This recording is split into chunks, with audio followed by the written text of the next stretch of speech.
Hi, and welcome to Mind Shifters Radio with the Forgiveness Doctor, Dr. Michael Rice. I'm your co-host, Jeannie Rice, and we also have Dr. Tim Hayes with us.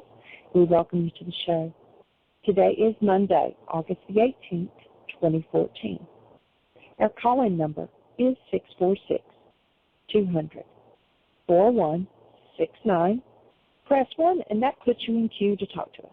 And we would love to hear your comments and your questions, because that makes this your show.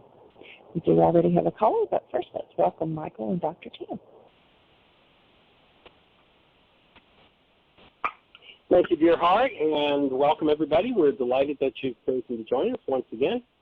We're honored and we're blessed that you choose to spend your time with us. Our process is simple. We're here to heal ourselves, each other, and the planet. And that means that we're here to understand and teach the process of internal first-century Aramaic forgiveness.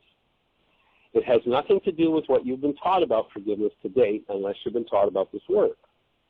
Unless you've encountered the actual first-century Aramaic teachings on forgiveness, then you have a backward understanding of forgiveness. Most of the world has been taught a totally backward process. We've been taught that everybody outside of us is responsible for our pain. It's our spouse's fault we're mad. It's our children's fault we're afraid. It's our boss's fault we're sad. And that's all based in a lie. And the lie is that somebody else can cause something to happen inside of you. That someone outside of you can cause inside things to happen. And something outside of you can certainly show you inside things, but they can't cause them. If you want to get to cause, then the way to do it is to engage in actual forgiveness. The Greek idea, or based on the Greek teachings we've been taught, you did something terrible that caused all this pain inside of me, but it's okay. I'll forgive you. I'll let you off the hook, which, of course, does absolutely zero to address the pain, the turmoil, the sadness, the fear, the rage, the guilt, the grief. That is multi-generational in my bloodline, and that is inside of me. Trying to change something on the outside that is caused from the inside leads to futility, hopeless, helpless, and what's the sense? How can I ever get anywhere? Once you're taught how to get to the inside where the cause is, then you can change it all, and that's what we're here to do, to support it all being changed. And Monday is our parent-teacher talk Monday, and I'm not sure whether Suzanne is going to be with us today. I know she's got 4 babies and a very busy practice in life, and so she joins us as she can, and I'm not sure whether she's with us today. Is that Suzanne's hand that's up, Jeannie? It's a 303 area code. Okay, well, that wouldn't be hers. She'd be 314. So let's say a quick hello to Dr. Tim and then see what 313 has to say to us. How are you, sir? Good afternoon. Good afternoon. How do you be? I'm delightfully well, thank you. I spent an entire weekend immersed in Course in Miracles talk. I went for training for continuing education units with the author of Disappearance of the Universe, Gary Renard, and his new book, Love Has Forgotten No One. Cool. And how did it go? Tell us about it. Well, it was a fascinating immersion into Course in Miracles talk. And it goes beyond words in a heartbeat. For the most part, the people in the room were very loving. And for the most part, based on the comments, the people in the room want to reach the goal of forgiveness, and the process that was given, the forgiveness process that was taught, was a 3-step process, and the entirety of it is that first you stop thinking with the ego, and next you start thinking with Holy Spirit, and finally you use spiritual sight to see your brother or sister the way God sees his children. And that's the forgiveness process that was taught all day Saturday, all day Sunday. And the other... How did you experience it?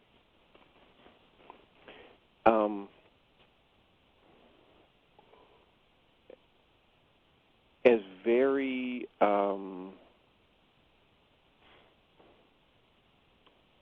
very thought-oriented, very... They kept discussing how everything comes back to just realizing that essentially there is no separation, and that all of the aches and pains and fears and unconscious guilt you're feeling began in the moment that we tried to assume we were separate from God. And if you simply remember that, you will eventually, and do this three-step process every time you look at a situation or a person, you will eventually undo all of your unconscious guilt and return yourself to the state of awareness of oneness. And I experienced it to be pleasant. But I just kept thinking, and of course it was somebody else's seminar, and somebody else who has studied the Course in Miracles extensively, and somebody else who has been visited by advanced masters who are teaching him what to write, and so it wasn't the time to say, there might be a little bit more to it, but but it was very pleasant. It was quite an eye-opener. I hadn't read Gary's book Disappearance of the Universe before, and so now I'm 50 pages into it, and I'm starting to understand how he got over the past, 10 or 12 years into this work. I don't know exactly when he wrote Disappearance of the Universe, but he's been at it for a relatively short time, and he has his advanced masters who are helping him. And I bit a hole in my tongue about 37 times over the weekend so that I didn't blurt out, there's this and something else. And I came away thinking, okay, so here's what we really have to do. We have to get the application filled out so that Dr. Michael Rice can offer continuing education units. Because if I could get continuing education units as a psychologist for sitting through that for 2 days, I could certainly get continuing education units for going to a Dr. Michael Rice seminar that actually teaches a practical tool to enact, to actually move me forward each time I use it to the stated goal in this work. So that was how I experienced it. Interesting. I wonder if we can get those CEUs together for the series we got coming up. It's a pretty short time, 3 weeks, 4 weeks, but hey, maybe that'd work. That would be awesome. Well, whether it can work for that or in the near future, it's apparently he wrote Disappearance of the Universe in 2002 after 9 years of working on it. So, in the 1990s, he began working on Course in Miracles. Right. So he's relatively new to the work. No. Yeah, I did read a little bit of his book back several years ago, and it just didn't ring for me, but that's just for me. It's ringing for other people, and I think if anyone who's bringing people forward into understanding in some way, shape, or form that a change of mind has to take place is doing the world an awesome service. Well, and that's how I left it. I kind of felt like at the end I wanted to go up and tell him, I'm glad you're out there doing the work, because at different levels people can get introduced. If someone has never seen water before and you invite them to go swimming, that could be a hard sell. But if you get them to get closer to the body of water and put their toe in and eventually their foot. And so my take on it was, and Gary is a very down-to-earth person, and he really understands not to take himself seriously. And he talked a lot about how so many people who study the Course then pull it out as a weapon against others. And if you're using anything in the Course as a weapon against anybody, the essence is you don't understand anything in the Course. Yes. And so, Gary... Well, go ahead. Go ahead. Excuse me, I thought you were finished. Well, he was just saying that, the idea that comes through in the Course over and over again is learn forgiveness, teach forgiveness, practice forgiveness. That's it. He said that maybe 40 times in the 2 days. He said it all comes down to that. And the forgiveness for him is to realize that we're not separate. And there was one other exercise he had us walk around and think as we looked at people without saying a word out loud, but saying silently in our minds, you are spirit, whole and complete, all is forgiven and released. And that's the essence of the teaching that he's putting out there, is that, try to introduce yourself to the idea that there is only God. The dream of separation is called the dream of separation for a reason, because it's not real. Right. There is only this one experience, this God is everything and everywhere, and so God didn't create all the violence in the world, etc. All these different concepts were coming out, and my experience of it was, this is a really good thing to bring to people to get them started on the path to doing the work that will bring up everything less than love in them and dismantling it. Right. My experience also was they didn't have any practical tools to offer people to get started in that process. If they did, they're saving them for some other seminars that I've never seen the advertisement for. Right.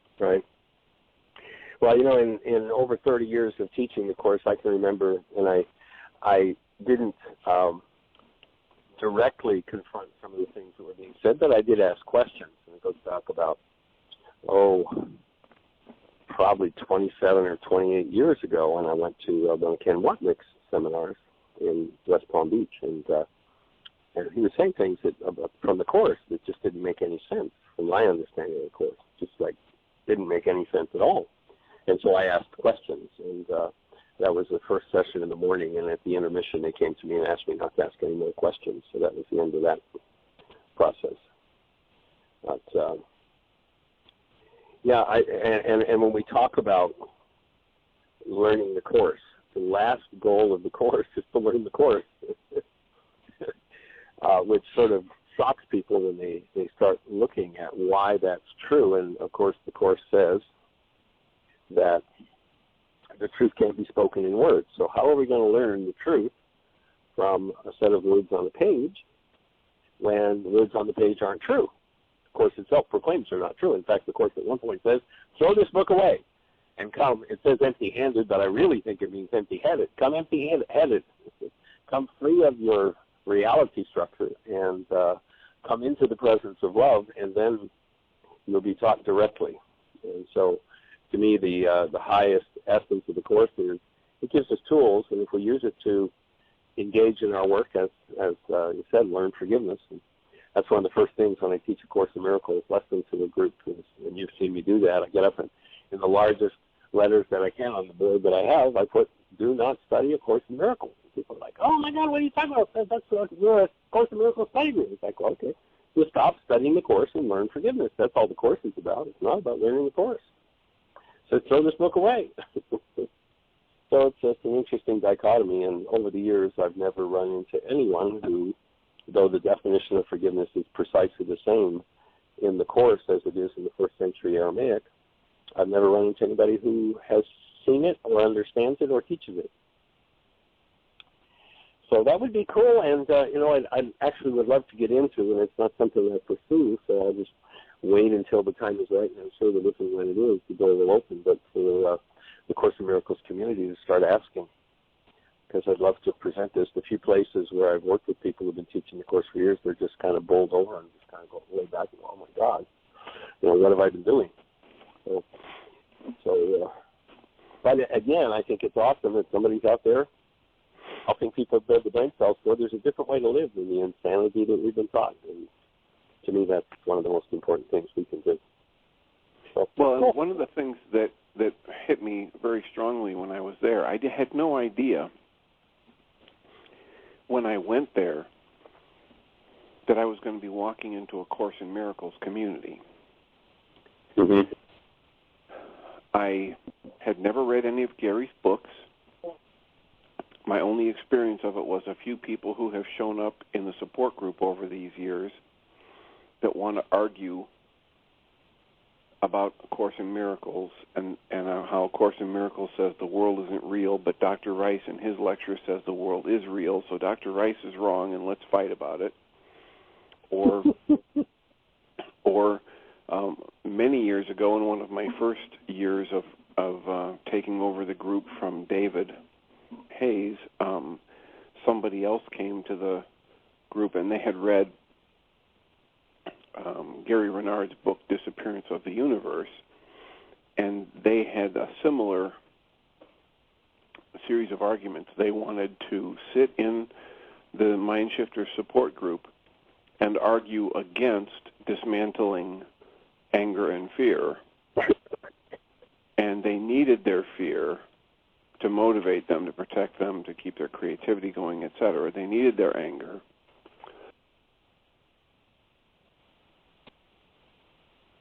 That's a common understanding and a common belief for sure. And so I walked into this thing this weekend and found myself in a sea of people who have been studying the Course for either 5 years or 30 years. Cool. And they are. Well, that's invitable. But they were everything was about the Course. And it struck me that they had elevated this book to the role of deity, or and if it's in the Course, and if you work the workbook, and if you do these steps, and if you agree with my interpretation of it, then your life will get better. Then you'll be doing what you're supposed to be doing. And if not, if you're going against what the Course says, then, and to his credit, Gary Renard warned against that. Good. Awesome. He warned against using it as a weapon against others, and he said, listen, so many people read the Course in Miracles, and they study it, and they figure out how to identify ego, and they walk around and they look at, oh, look, that person's in their ego. And he said, that's exactly the wrong use of A Course in Miracles. A Course in Miracles wants you to know about ego so you can identify and dismantle your own ego. Not anybody else. That's an ego. People who walk around pointing the finger at who's in ego is in ego. That's it's all projection. It's all smoke and mirrors. But interesting. So that was my weekend. Well, let's invite that whole community to come and join us when we're up there in September. That would be fabulous if they would come play. Well, just like you experienced when you were asking questions at a seminar at Mr. Wapnick's, I intuited it would not go well if I asked questions or if I introduced a new concept. So I only mentioned it at lunch on Saturday and dinner on Saturday to the few people I was with, and then at lunch again on Sunday. Very quietly, I just mentioned the similar work, because people would ask, well, how did you get here, and how do you know, how long have you studied the Course? And I would say, no, I have never studied the Course, but I do the work of forgiveness through this other guy, Michael Rice, and they would ask, and so I gave out the website, your website, to a few of them, and let them know that you're coming in September. So maybe we'll get one or two people, and maybe the word will spread. But I think really something to look into is that continuing education units, because I'll say it one more time. If he could get continuing education units for a psychologist for that weekend, you certainly can. So would you take on that project? Well, I will look into it. I don't know about taking it on, but I will take the initial steps to find out what that set of forms looks like, and because two things I think are valuable there. One is it will gain exposure because there's this whole CEU business that's this bureaucratic trap and money-making machine. And so people who have a license need to get that. And right. It's extra money for them to come to the good things and spend their time and money going to projects that they can get CEUs for, which are basically useless information. And then they have to spend extra time and money to go to something like your training, which would actually be a useful tool for them or their clients. And if we could combine the two, then we get double benefit. We get more people exposed to the work, and we get people who are paying for something getting an actual practical return and value for their money and time. Well, that would be awesome. And so if you could move that in the direction and keep us posted, that would be fabulous. And who knows, maybe we'll get it together and be able to invite the psychology community from that area to the workshop series. So let's check and see if we had a caller. Let's see what our caller has to say. Okay, we actually have two callers now, but the first one has been on there from the beginning, and it's area code 303. You're on the air. Yes, my name's John. Hey, John, welcome. Where are you calling from? I'm calling from Broomfield, Colorado. Oh, okay. Welcome. Glad to hear your voice. How can we support you? Well, I've been thinking, I've worked a lot on issues with father and not feeling loved by my father, and I'm wondering if I could do a forgiveness worksheet on that. Absolutely. That would be a powerful worksheet to do, and that would be, you could do it from two different perspectives.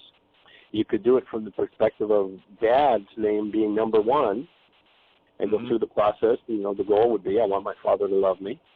Go through that process, and then you could do also a worksheet on yourself on not experiencing being loved. And so the goal there would probably look more like, I didn't have the experience of love with my father. I wanted to have the experience of love with my father.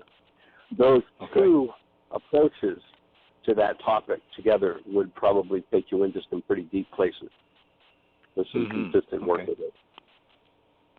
Okay. So absolutely, I would go for that, for sure. Okay. Have you been doing the worksheet process for a while? Is it something you're new to? Or? Oh, I'm brand new to it, actually. Oh, okay. How did you get in touch with the work? A friend of mine loaned me your book. Ah, nice. Cool. Well, if you would like, we've got about 30 minutes. If you would like, we could walk you through a worksheet. Oh, that'd be great. Yeah. Would you like to do that? Yeah, sure. So do you have a blank of the current worksheet in front of you? Have you got one there with you? I've got a blank of the 7-step, and yeah. Okay, cool. Well, let's do that. And do you have which approach would you prefer to start with? The one of working on Dad as the object of attention, or yourself as the object of attention? I think myself. Okay. So then, number 1A, you'd put your name for John in. Okay. And 1A would be my name. 1A would be your own. Okay. And then you put your initials in.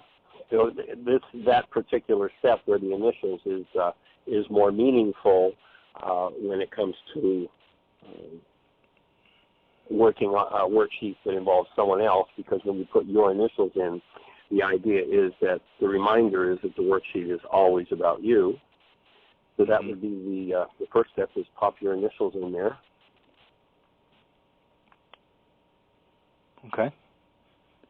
And then, having done that, you want to go up to the top of the page and read the premise. So the premise is my essential nature. And anyone else who's on the show, if you have a worksheet to do, you might want to just get it out, and it'll be a little bit short, but we'll go through the whole process.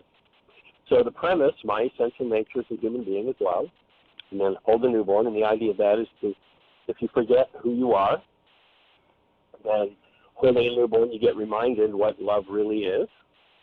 And then internal forgiveness is the key to healing, the removal of anything unlike my newborn state, and the return to the direct experience of love 24/7, 365.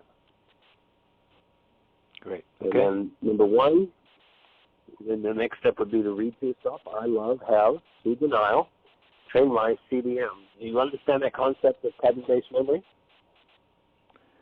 I don't. What is the CBM? Okay.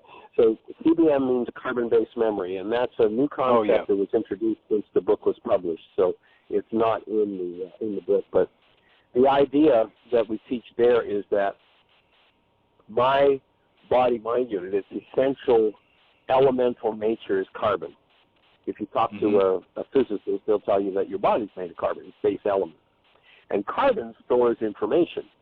And so stored in your carbon-based body, your carbon-based device, is memory of experiences. And so that's what we mean by carbon-based memory. And just a little interesting aside, if you've ever looked on the theological side of things, you know, the idea is to move from the mind of hostility or fear, which tends to be a generational pattern, back into the mind of love, which in the ancient teachings was called the mind of Christ. Nothing religious about that, just that here's a man who lived in the mind of love.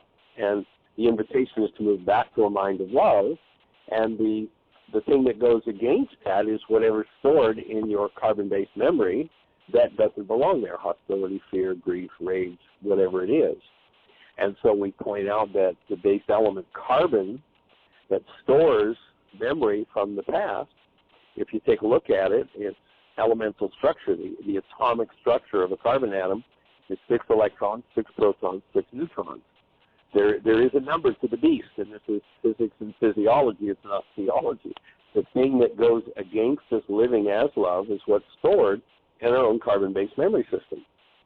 And so the idea is to confront and remove everything in your structure, which means you're going to ultimately be working on generations and generations of issues, to remove those things, and the tool for removal is called forgiveness. Our culture teaches us that forgiveness is all about how I let you off the hook for what's happening inside of me. We suggest you stop and never forgive anybody again, and never forgive yourself ever again for anything. Because forgiveness isn't about letting yourself or somebody else off the hook because you're in pain. Forgiveness is how you go inside yourself and remove the root of your pain. So that's what this worksheet is designed to do. So you have the experience of pain from not experiencing yourself, your father, as love, and desiring to get that from him. There's pain stored in carbon-based memory, and I could just about guarantee that if you had a private chat with Dad and said, you know, what was it you most wanted from your father when you were a kid? Well, when you became a man. And you know what his words would be? I wanted my father to love me. Yeah, and it's I know probably that's true. Yeah. And if you spoke to his father and his father and his father, and if we're constitutionally incapable of functioning out of the presence of love, then we can't be the presence of love for our children. And so our children don't experience us as we're designed to be experienced, as love. And the reason they don't is because there's this multi-generational pain. So what I want to support you doing is going into your own carbon-based memory and beginning to confront the pain of, who knows, maybe 1,000 generations of young men coming into the world who did not experience their fathers as love. The world calls it Father loving me. The truth is, Father can't love you because love is not a verb. It's not something we do to each other. It's what we are. So you and I, our essential nature is that of love. When I live as love, then people will tend to experience me as love. It won't mean I'm loving them. It will mean that I am love in their presence, and they get to experience me that way. So there's definitely a piece there to work with in terms of intellectual understanding that love is a noun. If your father had been free of hostility or fear, then you would have experienced him as love, and the world would have told you, see, your father loves you, when the truth is, it is that your father is the presence of love in your life.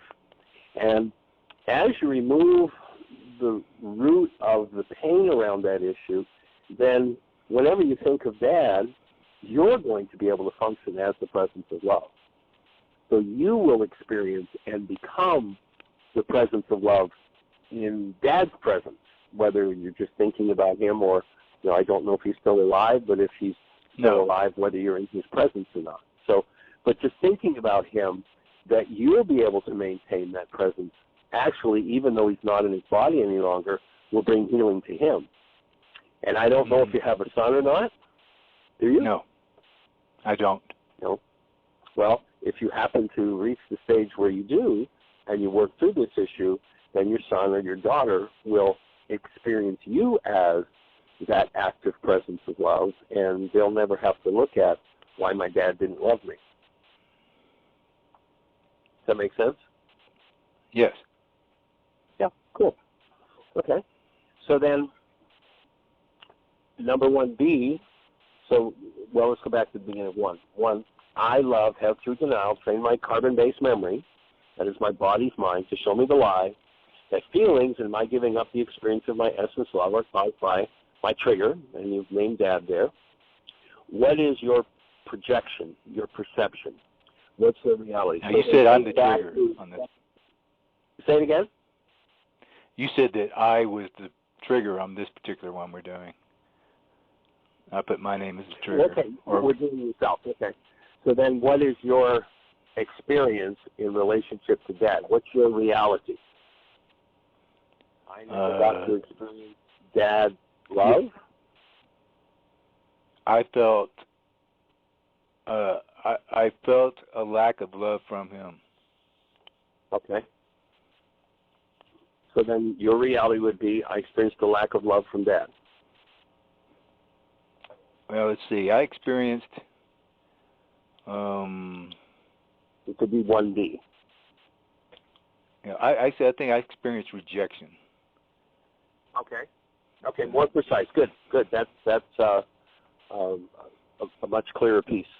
That'll make this a more powerful worksheet. So your reality, I experienced rejection from Dad. Yep. Okay. And then you go to the next step, 1C. My mind tells me that, in this case, it's circle E, or itself. Actually, that is the object of it comes into the picture. So my mind tells me that he, Dad, causes me to feel. In this case, you bring Dad into it. And so when you tap back into experiencing rejection from Dad, rejection is a thought. It's not a feeling. We tend to sometimes turn feelings into, or thoughts into feelings. I think I've been rejected, therefore I feel extremely sad. Angry, extremely sad. Okay. So then 1C would be extremely sad. And if appropriate, you could draw, just a small line drawing in that box just below that line of what sad would look like to you.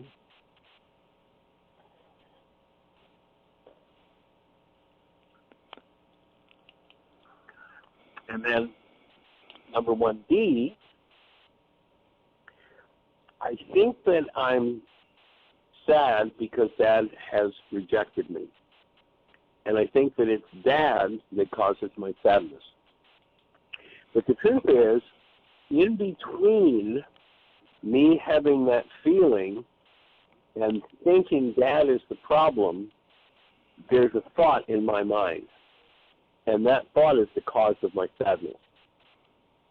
Mm-hmm. So number 1D, when you think rejection from Dad and feel sad, what's your thought about yourself? Oh, my thought is, I am not lovable. I'm not lovable. Okay, perfect. So that would be 1D. I'm not lovable. And you could actually do a series of worksheets with this same theme. I'm not lovable. Some of the variations on the theme that would produce other healing results around this might be I'm not good enough, I'm not worthy, I deserve abuse. There might be several variations on a theme in number 1D, and they could be, each of those would be a different worksheet. If you want to make a note, that would be something you might want to do after the show. Mm-hmm. And then number 1E, what's your punishment side? What is it you want to do to your, and of course it's self and self here. When you think that you're not lovable, what is it that you want to do to yourself? I want to numb the feelings around my heart, and I want to be completely by myself and not have to deal with anybody. Okay. So isolate and go I want numb. to isolate and go numb. Yeah. Go numb. Yeah. That's not a good strategy, but that's what I want to do. It's not a good strategy, but hey, and guess what? I guarantee you if Dad were alive and you could have a really honest conversation with him, that's probably exactly what he thought and felt. I think he did too, yeah. He's been around for a long time. I can pretty much guarantee that. He was a pretty isolated guy. Yeah. Okay. So you can see that you came by this self-punishment honestly. Mm-hmm. Been going on for a long time. And, you know, one of the things, we do a workshop called Codependence to Interdependence. And in that codependence workshop, we point out what we call a power person dynamic. And the power person is the person in your life who had more power over your life at some point than you did. And you perceived it as survival. So it sounds like Dad is probably one of your power persons. And so I'd say so. Yeah. So with Dad being a power person and this being the dynamic, to look at when the stress is up and the chips are down, you will tend to do the behaviors Dad did that you hated the most. Have you noticed that? Yes. Uh-huh. So that'll be a big part of your healing process, is to overcome that and to change that dynamic of doing the same behavior. And so that'll be a topic for another time. Just, you know, you just might want to make some notes around what some of the future work will be in this regard. Mm-hmm. So having completed that, verbal release is a powerful tool. So we introduce verbal release, and that's pretty self-explanatory. With the fact that we've only got, you know, about 12 or 14 minutes left, what I'd like to do is go on so that we can get through the core steps of the worksheet. But the release step is a verbal release. It's a powerful way to do it, but I think we can let that one go for now and go to number 2. So number 2 is I choose to love truth. And what happens when we're in hostility or fear is the mind tells us a lie. I'm in pain because Dad doesn't love me. The truth is, I'm in pain because I think I'm not lovable. That's where my pain comes from. Oh, I made up a message. Exactly. I made up a message, and I need to get rid of that message. That's what I'm going to be about forgiving. So I'm going to choose to love the truth, and that is I'm going to stop blaming Dad, and I'm going to take responsibility for my feelings and recognize that this is a generational issue, which you've already stated. And so this step is one that actually came into the worksheet from my own doing of my own work. It's actually a fairly new step in the worksheet. Back a year or so ago, I was doing some worksheets, and interestingly enough, it was around Dad for me. And I was able to remember some of the stories my dad would tell me about how tough life was when he was a kid. You know, raised during the Depression and all of that sort of thing, or a young man during the Depression. And so I realized on another level this generational component. And so this step is about, am I willing to tap into the presence of who I am as love and get big enough in that space to really embrace and process out all of this generational issue? And so, number 2, I choose to love truth. That's the antidote for blockage of truth. Blockage of truth looks like this. Dad doesn't love me, therefore I am unlovable, therefore Dad is the cause of my pain. That's my mind's lie. Oh, okay. I need to know the lie that I'm telling myself. I need to understand what lie I'm telling myself. Exactly. And so I'm willing to look at that straight on rather than stay in the game of it's all somebody else's fault, which is our definition of denial. I'm willing to come back into responsibility for this.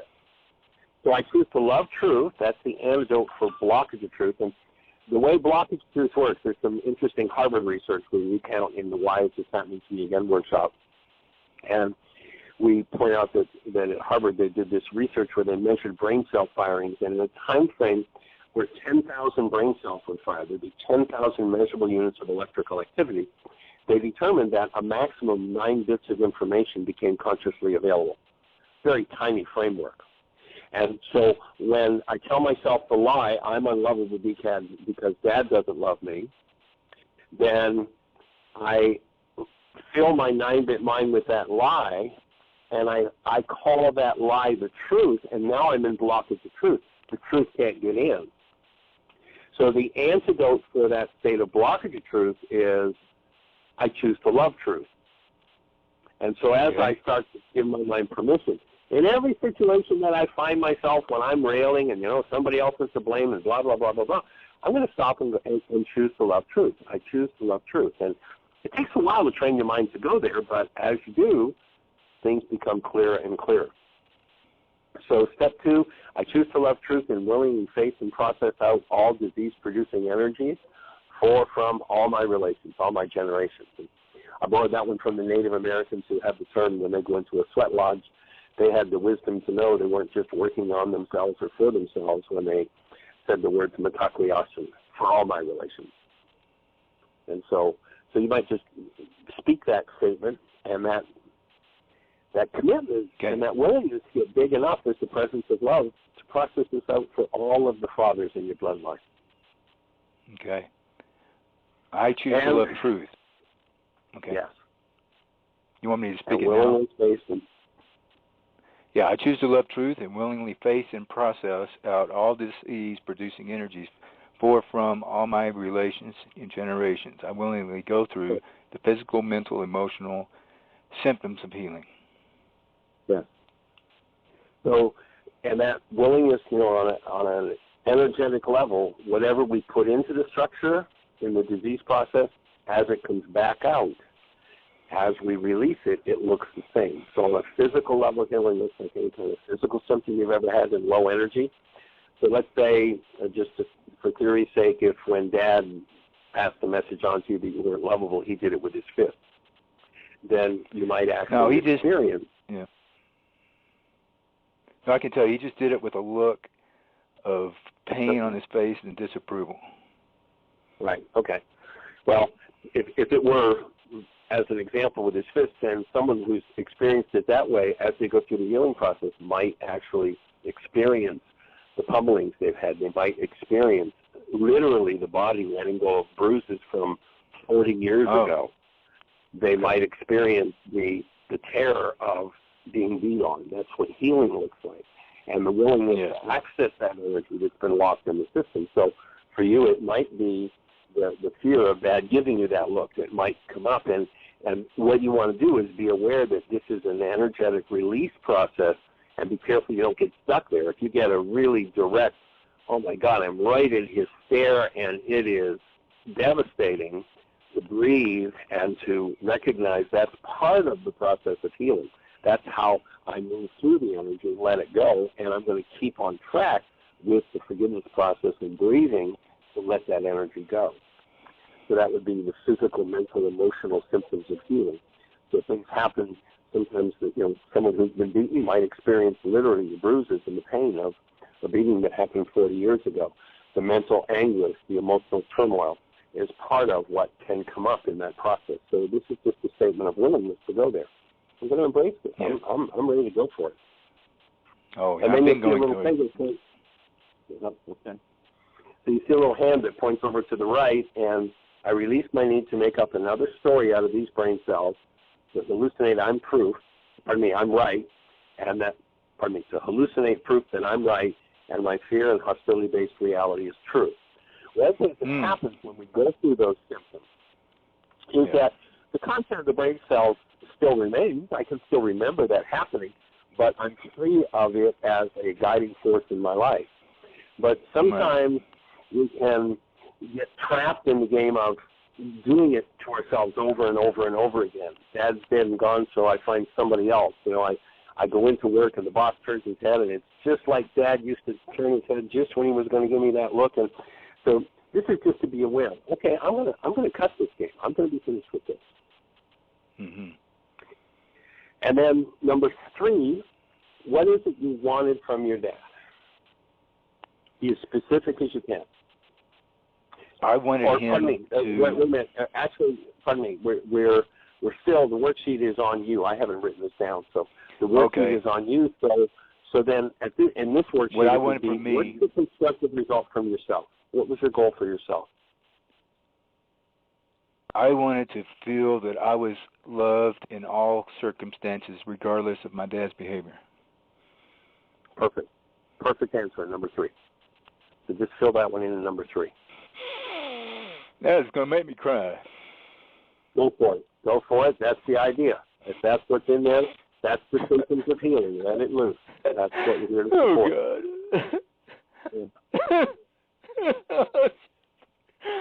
Oh, God.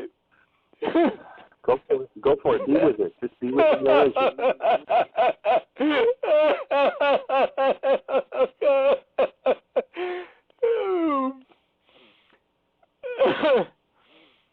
Go in, see if you can go breathe through it. Oh, God. Oh, wow. There's a whole community of people all over the world holding the space for you right now. Go for it, friend.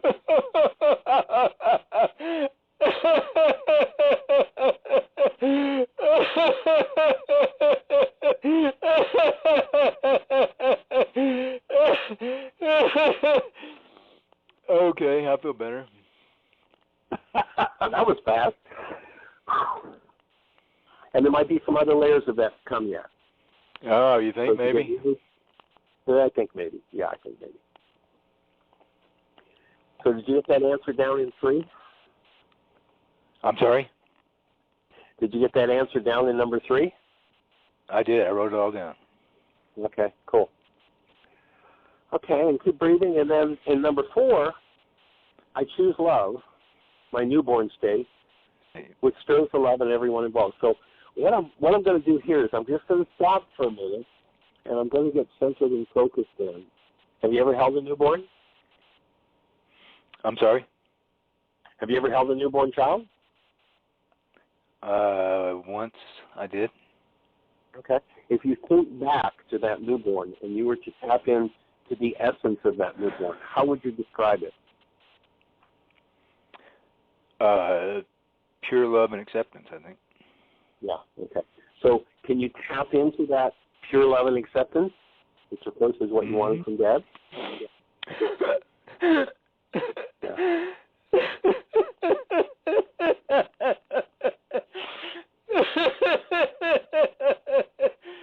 Yeah, okay.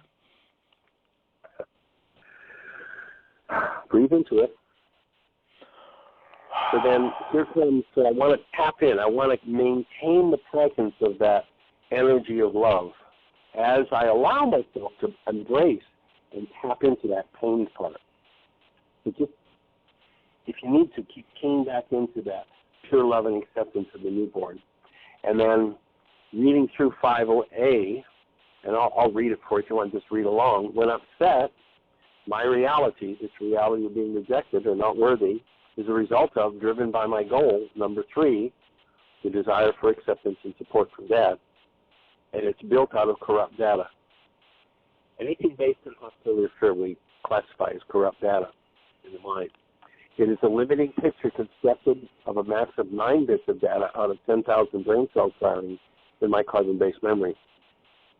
By canceling my goal, my replicant mind's output, and replicant mind just means the mind of the past that just keeps playing the same game out, Dad isolated himself and rejected his son, and Dad's dad isolated himself, rejected his son, and probably been going on for how many generations. So by canceling my goal, that reality, my replica mind output collapses and gives me direct contact with the denied and dissociated part of carbon-based memory, which projects and blames others for its content. In essence, this is the whole review of the Why Is This Happening to Me Again workshop. And so as you step into that and recognize that what you need to do is get to that deeper level, and it sounds like you're powerfully going there, and that's awesome. So then the final step in number 5A is I now choose to collapse my mind's lies by canceling my goal for myself to experience being, what was the exact wording in number 3? Just copy it down here. To feel loved in all circumstances. Yeah, regardless of Dad's behavior. So bring that down, and then I cancel my need to feel loved in all circumstances regardless of Dad's behavior. Just say that to yourself. I cancel my need for that. Oh, I now cancel the need to feel loved in all circumstances regardless of Dad's behavior. Yeah. Now, why am I canceling that? That's a need within me that I don't really need. Well, here's the key. I mean, it's reasonable for you to feel loved by Dad, to feel the presence of Dad as love. And as long as I have pain when I think about that, my goal tends to keep my pain, the root of my pain, hidden, and causes my mind to create a projection of it's Dad that's doing it to me.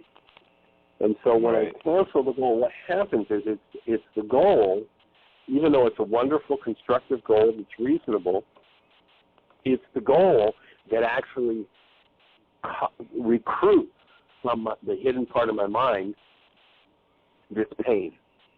And when I cancel the goal, it's my attachment. I'm sorry, is it my attachment to the need keeps bringing up that would be a way to say it. That would be a way to say it, yes. It goes a little deeper than that, but that's in essence it, yeah. So when I cancel the goal, what happens is, in order for the mind to output something, I have to have a goal. So when I cancel the goal, the output of my mind collapses. And then, in doing that, I open a passageway into the hidden part of my mind that holds my pain. Mm-hmm. So I just copy the answer from 5 down to, or 3 down to 5A, and then I cancel that goal. And then the second part, before we actually do that, is to recognizing, as you already have, that this is a multi-generational issue. And if you think of it in terms of what the Harvard research said, we have, in essence, a 9-bit processor. How long is it going to take for a 9-bit processor to clean up 2, 10, 20 generations of pain around a particular issue? It's never going to happen.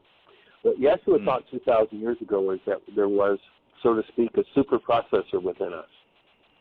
The name of that super processor was, in Aramaic, Ruka Dukutsa, and it is an elemental force that when invited into activity, it's a natural energetic force within us that when invited into activity undoes the effects of our errors and teaches us truth.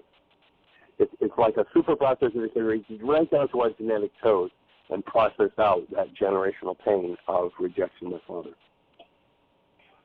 So the second step is to invite that power, and we leave it blank as to what you're going to call it. In Aramaic, it's Ruka Dukutsa, but whatever term you choose to use for it. Like divine presence, something like that. Divine presence, perfect, yes. So then I invite the divine presence to incline me toward healing, to restore me to my newborn state love, to heal my denial and my capacity to generate, and you go up to number 1C, and whatever it was that you had a number 1C, you cancel, you bring that down I am here. not lovable. Yeah. Well, I'm canceling what was the feeling? You want to go back to the feeling. Oh, the feeling was, and capacity to generate extreme sadness. Sadness, okay.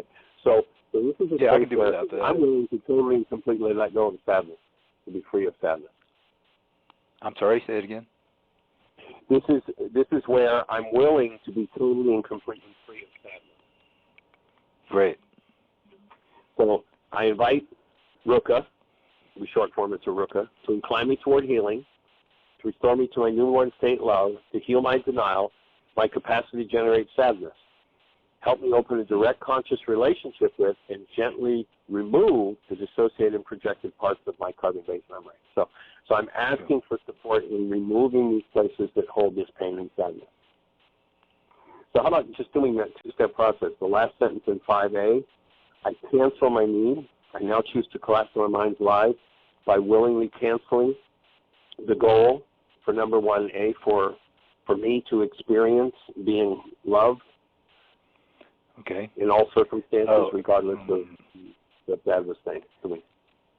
Okay, I choose to collapse my mind's lies by willingly cancel the go for me to feel loved in all circumstances, regardless of Dad's behavior.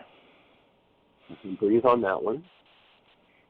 And then I invite Ruka, or Divine Presence, the Divine Presence, to incline me toward healing, to restore me to my newborn state, love, heal my denial, and capacity to generate extreme sadness, or sadness of any kind. Help me open a direct, conscious relationship with and gently remove the dissociated and projected parts of my carbon-based memory.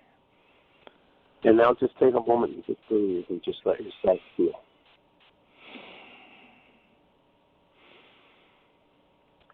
And what are you feeling? I'm feeling a sense of more openness, like around my heart. Like, you know, I feel pain there, but I feel like it's just like I've made more room for things to move around. It's like I've let down a big part of the wall, I think. Number 6A, I now feel more room around my heart and openness for love. Okay. Cool, that's awesome. And then if you look back at the situation from number 1, you described it, and we're down to just a minute or so, we'll have to kind of move forward.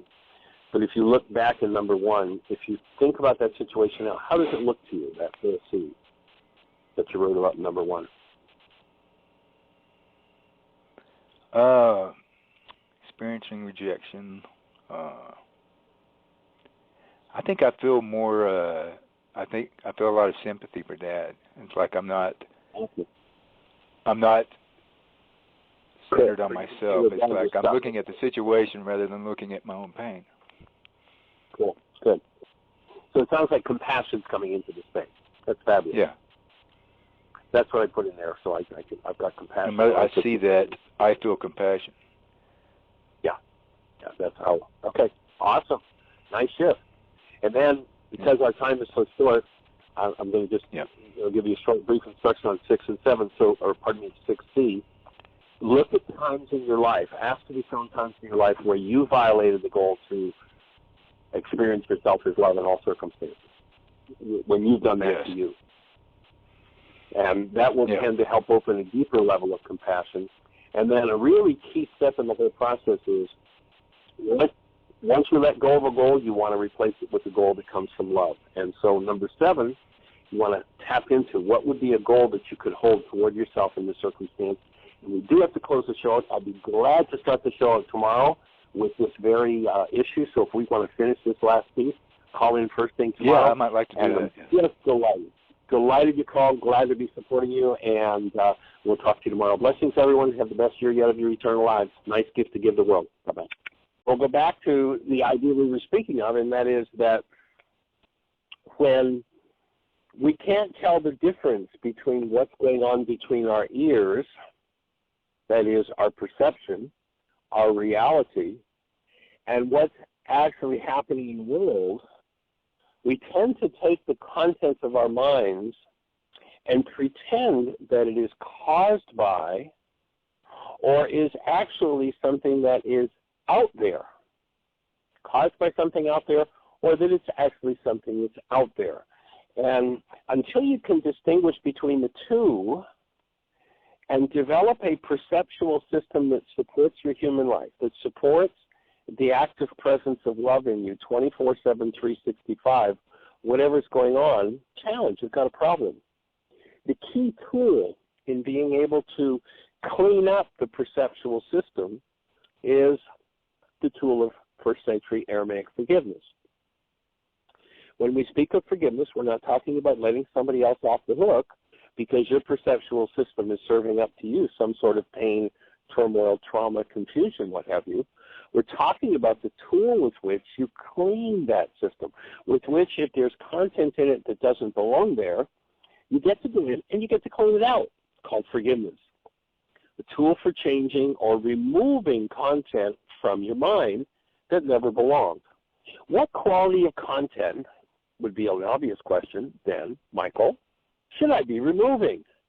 Well, my offering is if you and I started out as this awesome active presence of love, which virtually everybody on the planet agrees the newborn is love, then it would seem that anything less than love, anything that distorts, destroys, deforms that love, anything that covers that love, anything based in hostility or fear is a fit target for forgiveness. And so the work of forgiveness is the work that we're here to do. And the work is so enormous. When you recognize that we're here standing on the shoulders of 1,000 generations of perception, and that those generations are continuously and by and large invisibly injecting into perception information that has nothing to do with the actuality at hand. If your mind does that, then you have all kinds of people that you're continuously blaming for the fact that you're in disturbance, that you're in pain, that you're in turmoil. And of course, once you recognize that you've been through a particular painful reality 87 different times with 42 different people, and you can actually admit, I'm the one that was there every time it happened, then perhaps you've got the opportunity to start to change that dynamic. You've got the opportunity to start to change that game by removing what is injected into your perception, what never belonged in your perception. So that's our work, forgiveness, removal.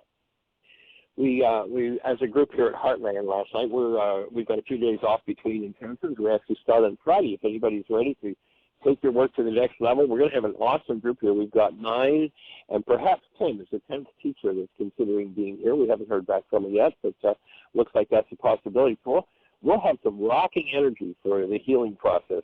9 active teachers who are all not just doing this work on their own, but actively taking it to others, actively putting it out there into the world. And I think that's going to create quite an awesome energy space. So if you're ready to move your work to the next level, we're going to have a relatively small class, so we do have room for a few more folks. And we start on Friday.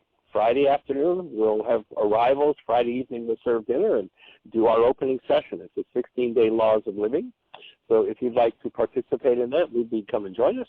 And you can contact us through the website after the show. In the meantime, what we did as a group, the group that's here between intensives, last night we watched an interesting film. It's called The Other Sun. Now, think about this scenario, and before you tap into what it might bring up for you, I'm just going to invite you to consider that you really step back and become the thinker apart from your own thoughts, the actor apart from your actions, the feeler apart from your feelings, and develop the ability to watch what your mind could inject into this scenario. Of course, when we're sitting in a room watching a film, what we're watching is a few flickers of light on a white screen and a couple of little plastic cones that are moving back and forth and creating a vibration in the air. That's the fact of what's happening with a film. Light dancing on a screen, a plastic cone moving back and forth at a fairly high rate of speed cannot create anything in you, anything happen in you.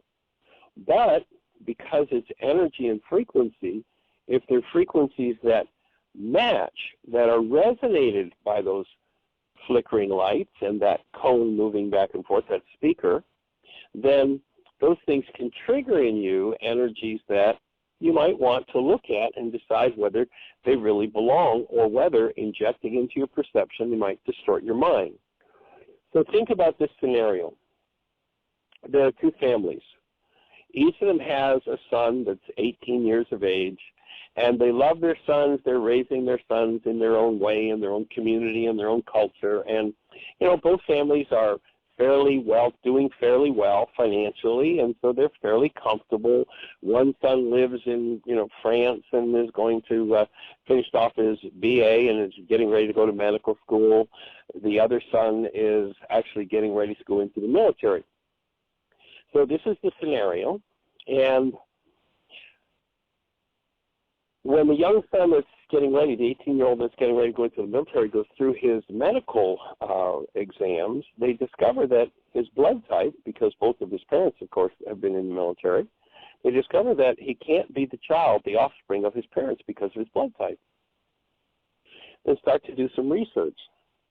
And they find that due to circumstances, these two women, 18 years previously, were in the same hospital giving birth to their children at the same time, when there was an attack on the hospital, a bombing attack, and the two children were removed to safety. When they came back, the two children were switched, unbeknownst to either parent.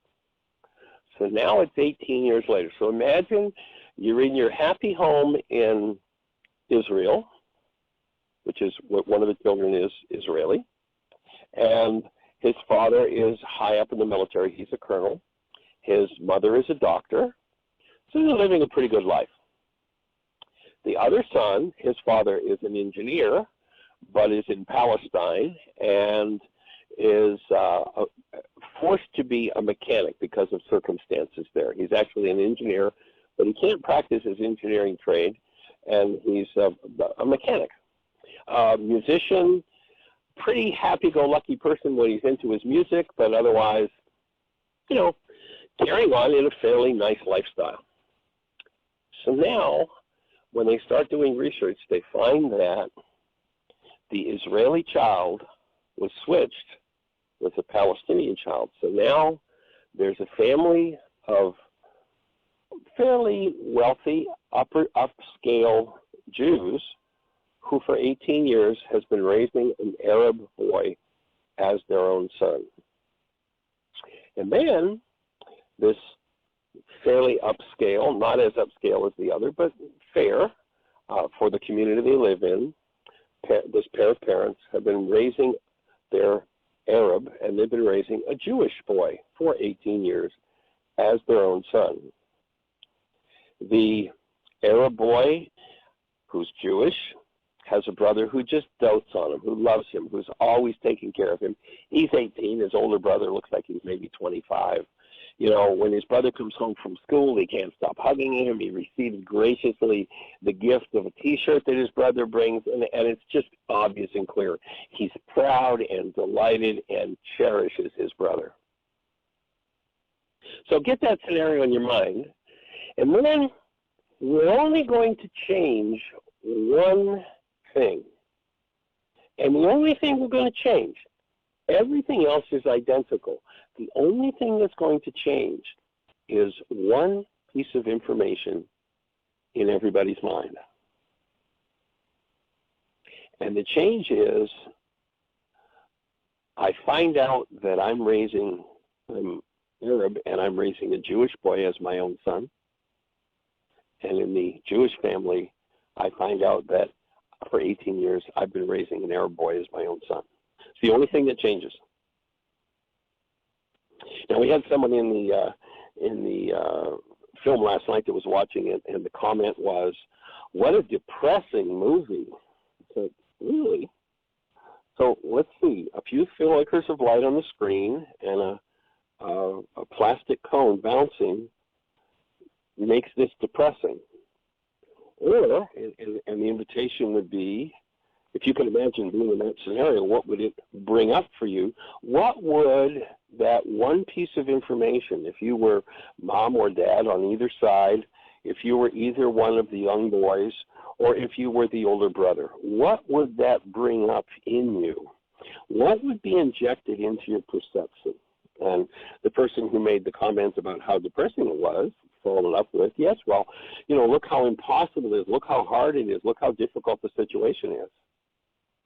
But just think about it for a minute, step back if you're breathing, and recognize that the only thing that's changed, same parents, same cities, same young men, same relationships, the only thing that's changed is one piece of information.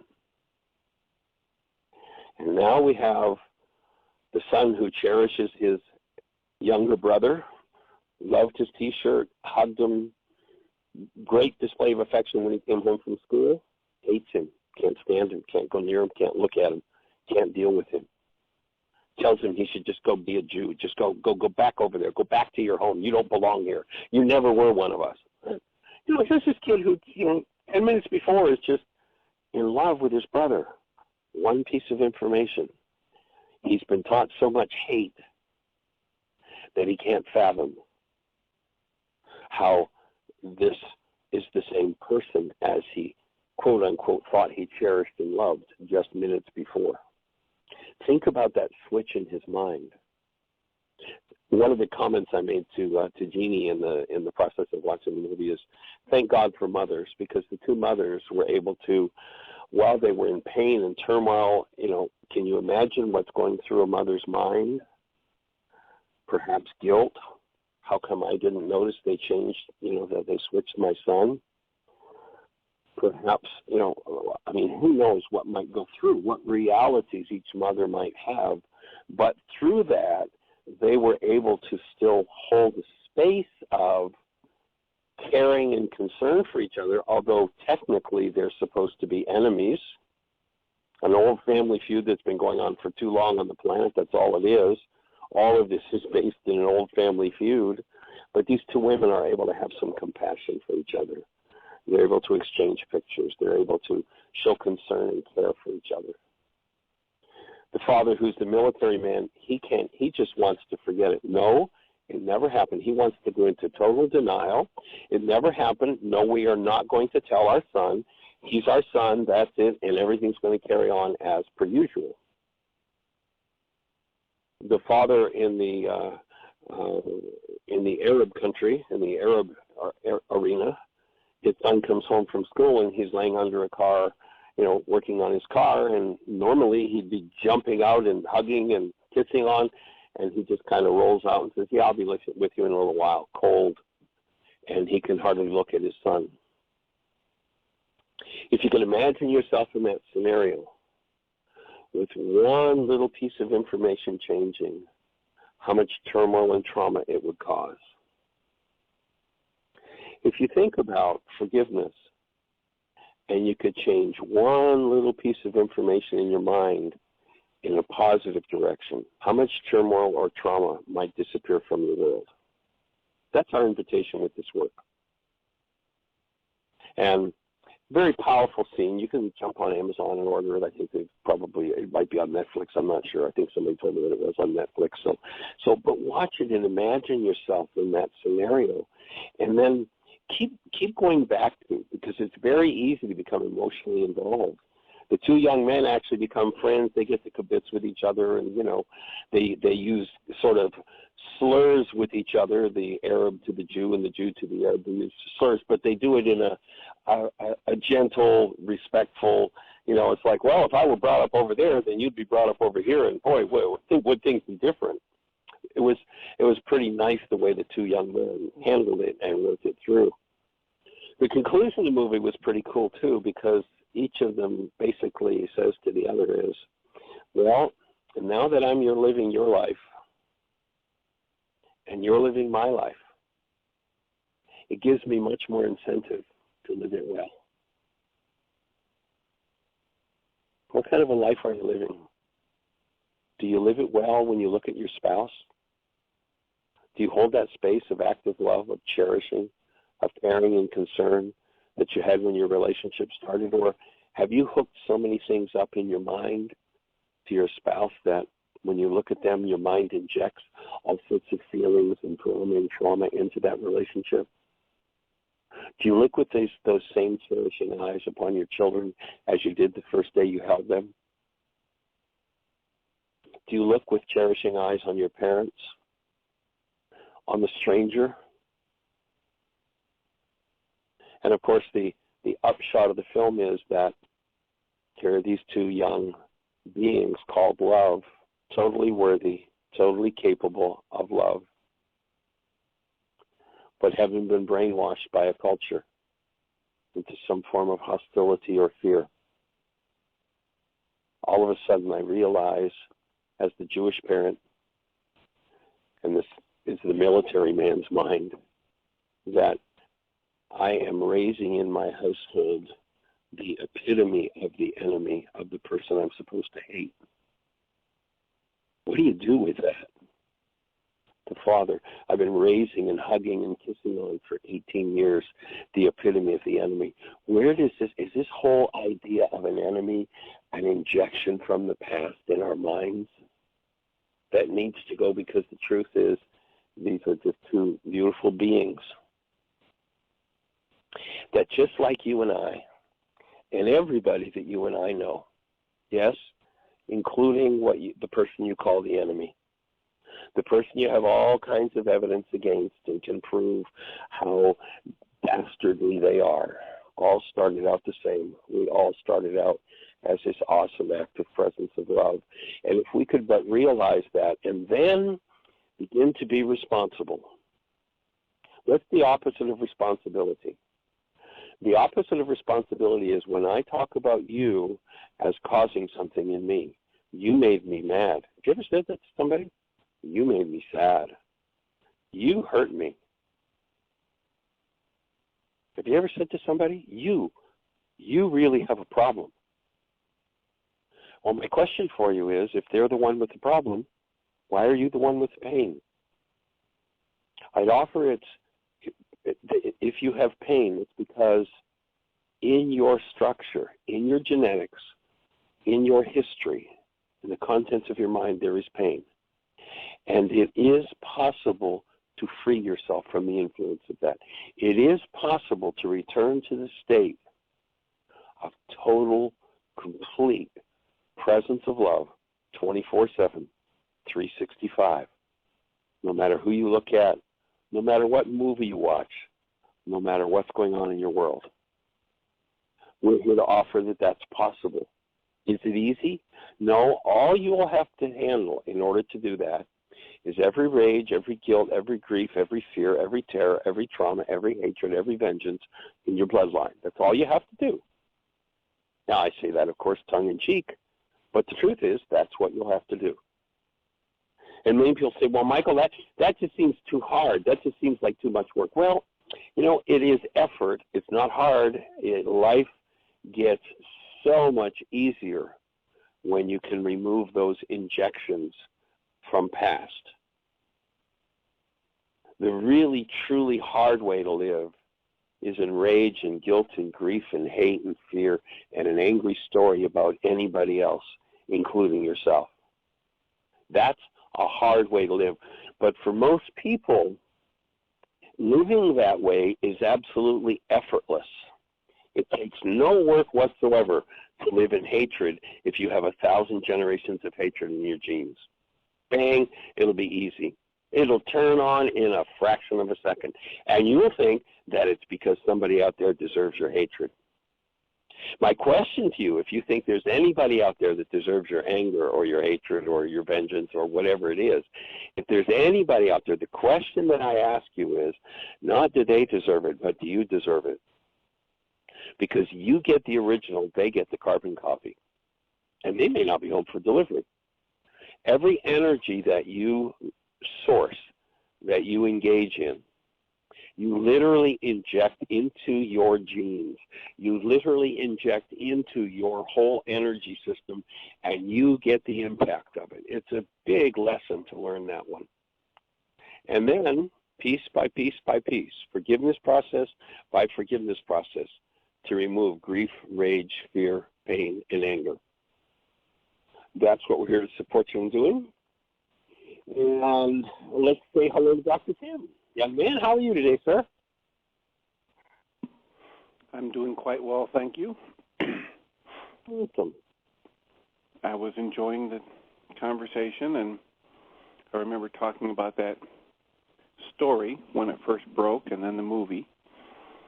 And it certainly is a wonderful example of how we can turn ourselves inside out and upside down with a few thoughts that we pour enough energy into to create an energy which actually feels like it's changed our body chemistry and it's pretty intense. I was just over the weekend. I listened to the talk I gave last Sunday, a week ago Sunday, and as it was coming out in the talk, it talked about how in the beginning is the mind energy, and the mind energy became flesh, and then many hundreds of years later, Candace Pert and Bruce Lipton actually map it out for us scientifically that every time I hold a thought and pour enough energy into it to create an emotion, it literally creates physical energy, chemistry, and I literally get to live with the impact of my thoughts, not just in my physical body, but it also starts to ripple out and affect the environment that I call environment around me. And that line from James Allen where he says, he thinks in secret and it comes to pass. Environment is his looking glass. In all the different ways it's out there, the message is out there that this is all an inside job. And what I see outside of me is nothing other than a reflection of the energies I've chosen to pour enough thought energy into to actually have it change my physical chemistry and actually become my internal reality. Precisely. Yeah. Now, for me, this is the second time I've watched this film, and what struck me most powerfully as you watch these dynamics, I mean, the hate, the rage, the fear, the pain, the trauma between spouses, I mean, all of it. And the most dramatic piece for me in watching it this time was it was all over, no change whatsoever in their lives, just one piece of information. And to me, that was just such a dramatic portrayal of how that piece of information can stir all sorts of things in people, and they think that those things that are stirred in them are about what's happening outside of them and caused by what's happening outside of them. And we have been taught to yield our human lives, to yield the active presence of love to those things. And so it was very powerful for me to watch from that perspective last night. Yeah, it's a wonderful example. As I was listening to you today, it just echoed how often I do that in my own life, and how much easier it's getting when I practice it daily, when I ask in the morning, every morning, to be shown how to have a good day, how to be able to listen to a voice other than my logical mind. How much easier it gets to catch myself when I'm pouring energy into a negative thought or a thought that produces anger, fear, or sadness, and how much easier it gets to shift that and take a breath or two and literally feel the difference in my experience, my physical experience in the moment. It's just a wonderful gift.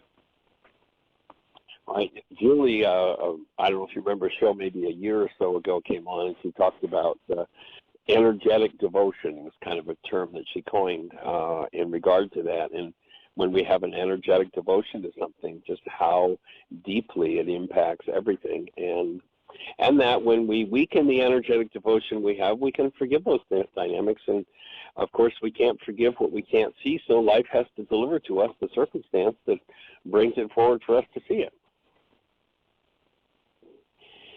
So I just got a text from Jeannie, and our new friend from Colorado, I think, is in the phone queue that we were doing our worksheet with yesterday. So let's say hello.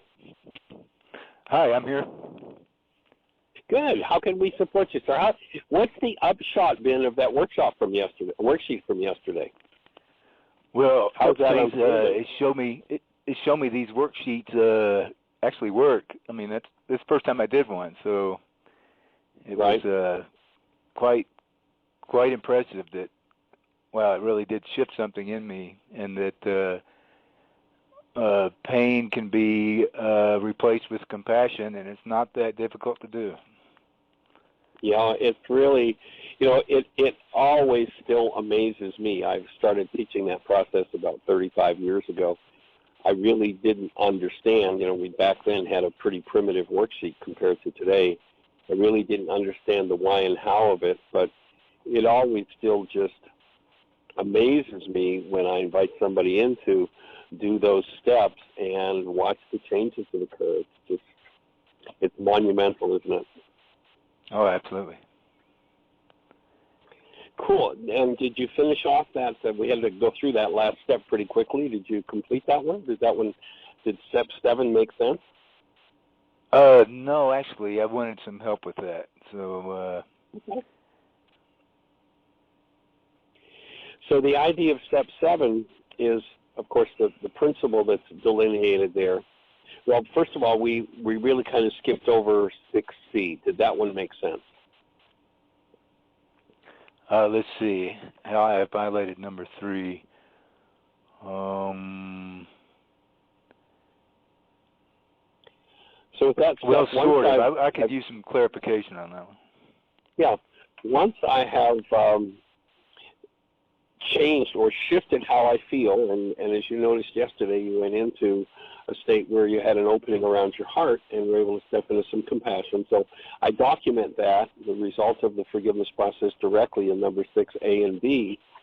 And then in 6C, because we tend to have our greatest disturbances around people who are doing the same things we are, but we're in denial of them, the idea of that step is to look at the goal that I have for someone else, or in this case for yourself. And it's interesting, in the Aramaic language, you are your own neighbor. The Aramaic language means anybody that you think about. And so in that language where this forgiveness process originates, you are your own neighbor. And so you can project onto yourself. And in fact, there's the true self, the being that you are. We've talked many times in the show, and I don't know if you've heard us talk about that, but I did ask you the question, do you remember when you held a newborn? And everybody on the planet, it doesn't matter what culture we go into, what language people speak, when we ask them to describe their newborn, the descriptor's always some variation on the theme of love. And so when I realized that that's who I am, if I have taken on a false identity, and this is really kind of going into the codependence work that we do, if I walk into a false identity and I believe myself to be, less than lovable, all the things we talked about yesterday, then I'm dealing with two selves. I'm dealing with the truth of who I am, which perhaps is obliterated by the lies I've bought into about me. And so when I go to that step 6C, when I'm railing against, in the case you did it yesterday, a worksheet on yourself, or I'm railing against someone else, it's like, how many times have I violated my goal in number 3 myself, let alone, as I'm standing around blaming someone else? And what that tends to do, my experience of that step is that when I see that I've done the same thing I'm accusing others of, it tends to open a space of compassion. Sometimes, because I was raised with a power person who addictively demanded perfection, which meant whatever their definition of perfection was, if I didn't measure up to it, I got abused, then I will tend to become addicted to others being quote-unquote perfect.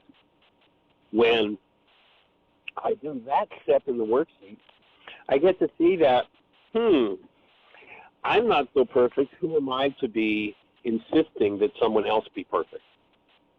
And that just tends to open a space of compassion to allow for others to have their foibles and their weaknesses, rather than feeling justified to going into all kinds of upset because they did something wrong.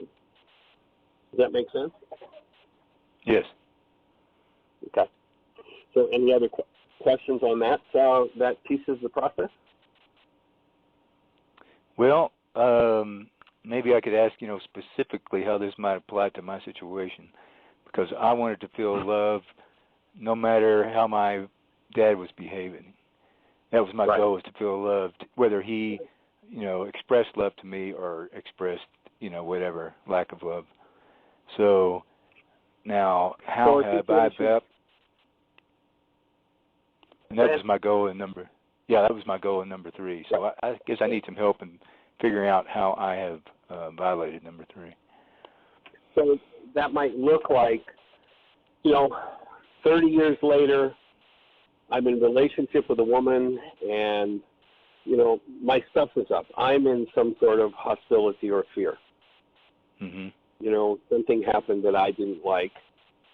And she comes to me with open arms to hug me and express and embrace me in her love.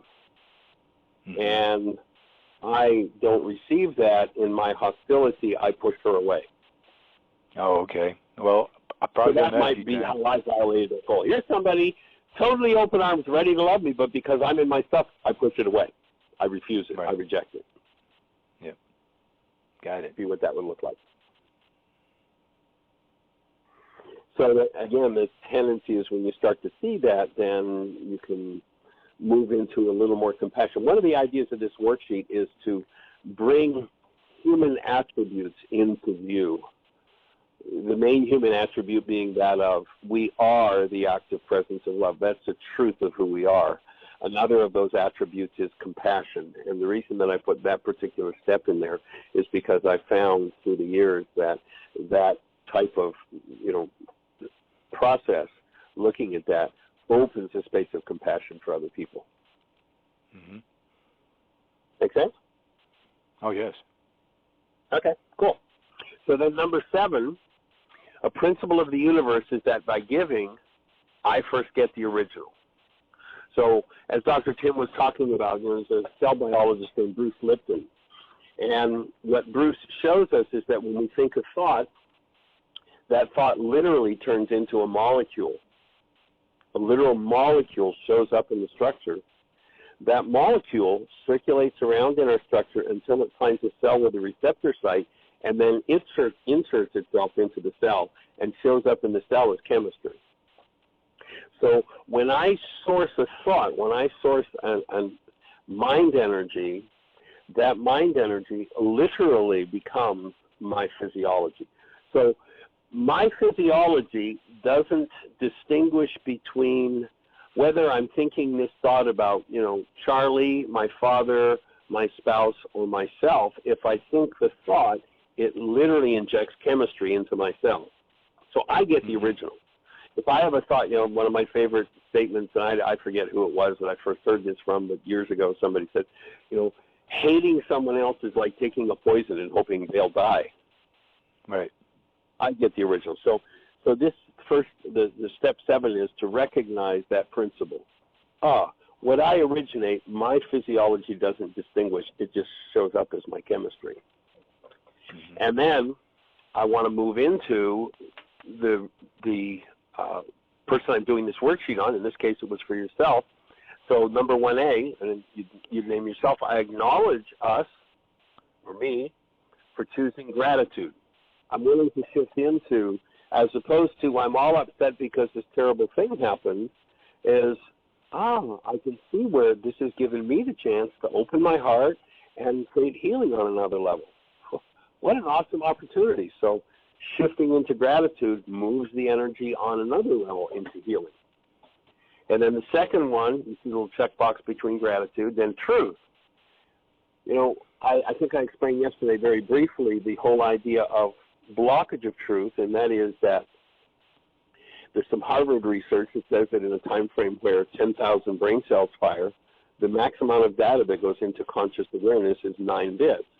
If I fill my 9-bit mind with a lie, I don't deserve love, then when that 9-bit mind is filled, everything else bounces off of it. There's no room for it to get in. So the person who comes open arms saying, I love you, I cherish you, I want to nurture you, and I'm filled with I don't deserve love and pain about that, out of that energy I tend to push them away because I've called my lie, I don't deserve love, truth.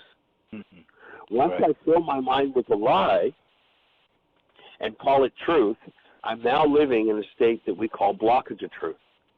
Truth just bounces off the line. There's no room for it to get in.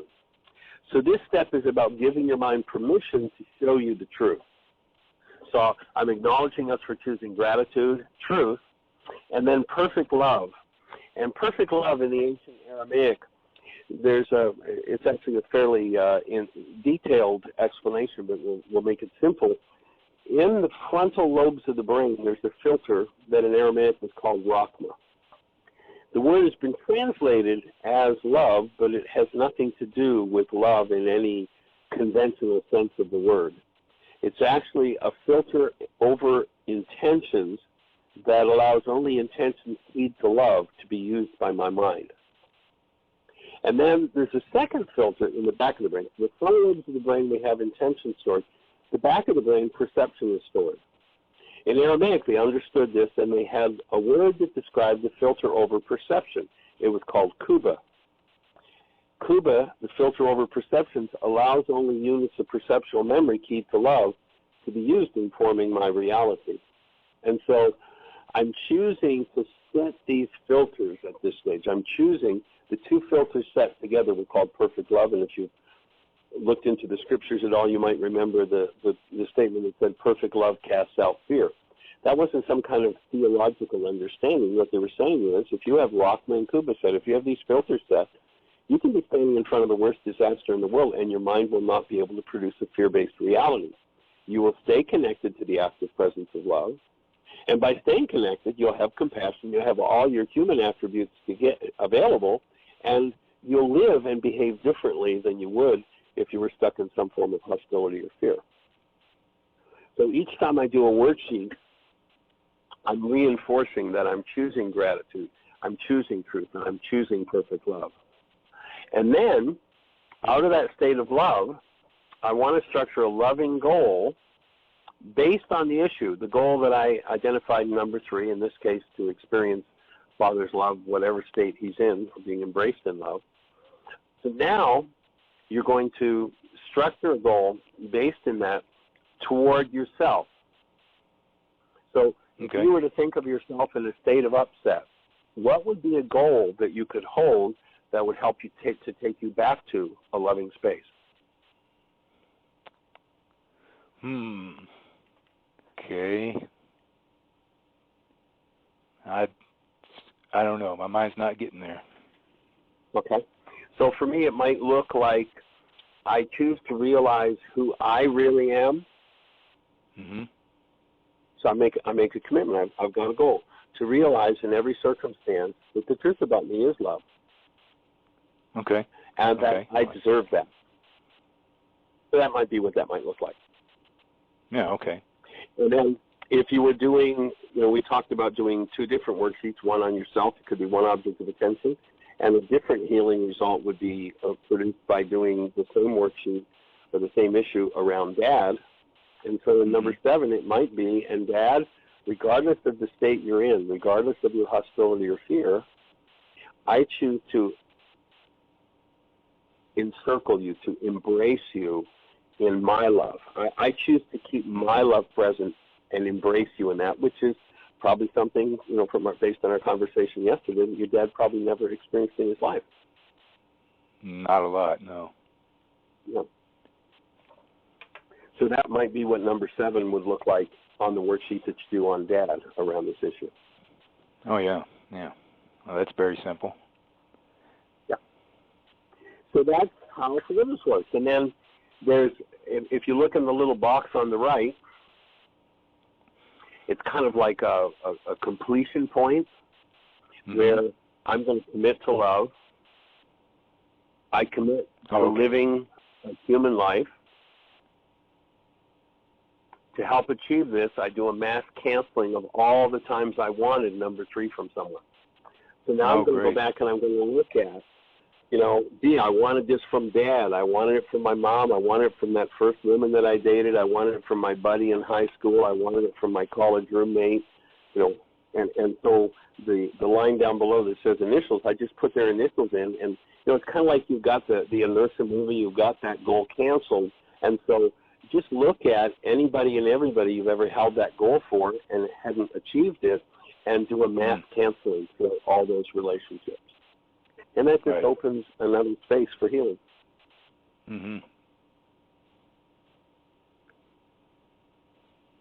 And then Great. on the right-hand side, if you look at your emotional upset level, when you look at that whole scenario, when you started, what would it have been before we put word 1 on the worksheet? Probably on a scale of 0 to 10? An 8? Probably. And if you think about that situation now at the end of this worksheet, what would your level of upset be thinking about that? Probably a 3. I still have, work in that area to do. Yeah. Well, you take something that's that big an issue. They said to Yeshua, how many of these worksheets do we have to do? Is 7 enough? And in response, he said, no. He said in Aramaic, 77 times 70, which is not a literal number, but really means I'm going to do an infinite amount of work around this until I'm complete with this issue. Mm-hmm. And so, there'll be more worksheets to do on it. And you may find that, there's in the healing process, if you go back to that step where we talked about I'm willing to go through the symptoms of healing, one of the keys in that process is your vitality level. So if you are nutritionally solvent, if you eat a really good diet, if you exercise well, if you're really vital, then you can go to depth on an issue like that and really clean it up quickly. But if you tend to eat the sad diet, I junk out on food, I have my fair shot of scotch, I maybe smoke a little, I drink a little, I do all the coffee I can, whatever. Those are energetic influences that tend to weaken us. And so in a weakened state, we can't access the deeper levels of that kind of issue.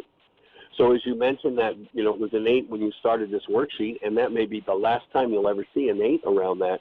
And if your nutritional and life habits aren't all that great and supportive of you being really vital, then as you start to do more things that really support you being vital, you might come back to that issue and it might be a 10 as you become vital enough to reach into depth. It's like the body-mind unit has this built-in suppress mechanism. It won't let you access something that you don't have the vitality to handle. And so let's say if you imagine we create a vitality meter, it goes from 0 to 10, and I'm at a level 5 vitality and I have a level 7 toxin. I'm not going to work through that level 7 toxin until my vitality gets up to a level 7.5. I'm not going to be able to access that because my body-mind unit has a built-in suppress mechanism. If I were at a 5 and accessed a level 7 issue, literally the detoxification of that could kill me. So my body won't let me do that. So you may visit this and other times as you, do your work and improve your the way you live, your lifestyle, then you'll tend to find more and more depth in each worksheet that you do. Cool. Cool. It is cool. It's awesome. Yeah. Changes everything. Okay, I really appreciate you guiding me through this. Hey, go ahead. We got a bit of a delay here. Oh, I just said I really do appreciate you taking the time to guide me through this first one. That was big help. Well, it's my reason for being here. It's our reason for this show, and I'm delighted you called in to ask for the support. And as you unfold and work with that tool and the other tools we've developed, we invite you anytime to call in if there's a stuck point or something that needs to be refined or understood. We're delighted. And, there are hundreds of shows in the archives. You can download free MP3s. We've gone through hundreds and hundreds. We've been doing this show now into our 4th year. And so there are lots of shows you can go back and listen to. And wherever questions develop, we appreciate your call and delight in having the opportunities to support you. Okay, thanks. Awesome. Any other thoughts, questions, anything else we can support you with? That is it for now. All right. Well, I appreciate your call. Thank you. Thanks. Okay, blessings. Take care. Bye-bye.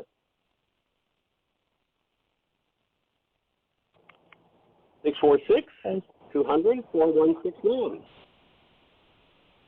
Gee, do we have anybody else with a hand up or anything happening in the chat room? There was a hand up earlier, but they took their hand down. So if you press 1, you're first in line with no wait. We do have 10 minutes, so we have time. Okay, it went back up, and I believe that it's Miss Julie out in Ashland, Oregon. Hello there. Thank you so Hi. much for inviting me back. Hi, Jeannie. There's the energetic Michael. devotion lady. Pardon? I say there's the energetic devotion lady. Oh, yes.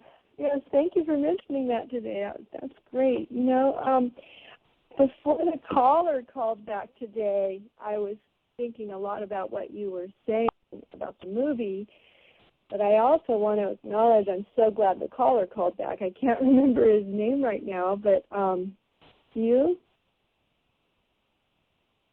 I think it was... John, I believe it was. I don't... Huh? Sorry. We got a bit of overlap there. I believe it was John. John from Colorado. Yeah, it's just really beautiful to see someone just sort of, what is the word, resonate with the worksheet process right off the first time around. He really wanted that healing, and his resistance was just real surrendered. And I got a lot out of yesterday's show also, doing the worksheet with him, and I just want to thank him and encourage him to continue. So, well, we encourage you too. I know. Thank you for all of that, for all these years. And the movie was so good. I saw it way back when it was in the theaters. A friend took me to see it, and it's so powerful and so well done too. Just the way the languages intermingle, all of that. And I'm glad you're using it as a teaching tool in your intensives. And it was occurring to me, listening to you today, that what happens with me and people, I believe, is that we come up against this barrier in ourselves to love. You know, we feel it, and then immediately right next to that, like a membrane almost, is just incredible pain. The recognition, the pain that we just don't get to have that experience of love. And then we go back into this automatic legacy of conditioned behavior of what we're going to do about fixing that, which is usually more negative than positive. So I am learning to just be with it and feel it, you know, so that I actually open the doorway to love more. And I want to thank John for his worksheet yesterday, because I sort of recognized that yesterday for myself and in seeing him do that. So I'm hoping, on a level of the worldwide level of, you know, laying down our arms and laying down our hostilities, you know, if we can just allow ourselves that experience of recognizing the love that we are, no matter what it looks like, what side we're on, the work is the same, is to just allow that feeling, even if there's pain right next to it because someone died or because there's a long-held grievance. And I don't know what it takes. Hold it. Stop. I'd stop you there to invite you to recognize your denial. Oh, remember, thank you. Our definition of denial is when I think or speak as though something outside of me causes something inside of me. And notice that when you speak of that pain, you speak, well, I have that pain because someone dies. You don't have that pain because someone dies. You have that pain because you have that pain. When I deny, when I speak as though something caused that to happen in me, remember, I dissociate from and can no longer heal the part of my mind that is injecting the pain into the circumstance of the situation. And that's why forgiveness becomes so important, because it gives us access to the dissociated part of the mind. So when I say, you know, well, when I'm in pain because this happened, you're not in pain because that happened. You're in pain because you have pain in you. You know, each player in that film, The Other Son, would say, well, the mother, the Arab mother would say, well, I'm in pain because I've spent 18 years without my real son, and I've been raising someone who's considered to be my enemy.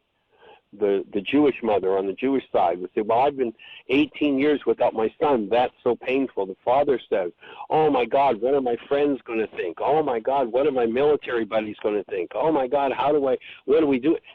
And they all say, well, I'm in pain because of that.